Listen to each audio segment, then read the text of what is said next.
We'll need a 4mm Allen key. When loosening these bolts, make sure to press the tool all the way in before turning.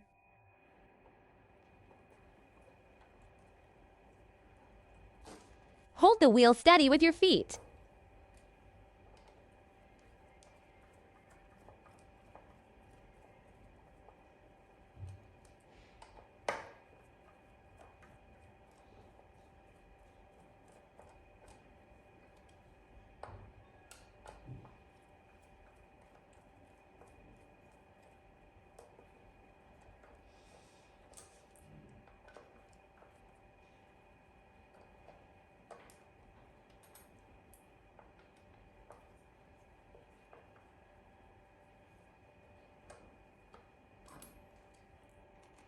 Now, remove the old rotor and replace it with a new one.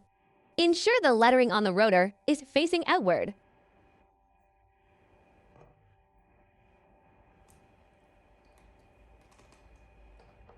During installation, do not tighten the bolts all at once.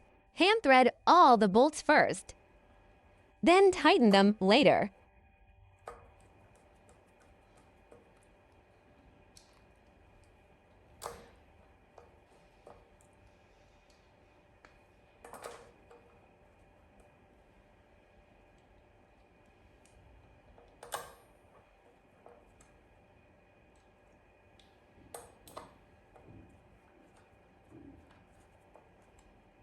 Tighten the bolts in a cross pattern.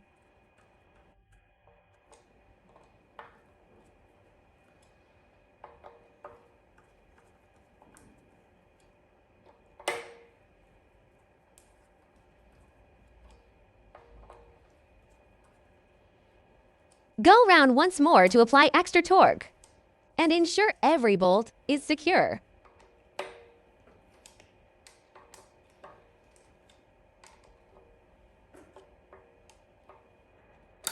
All right, that's it.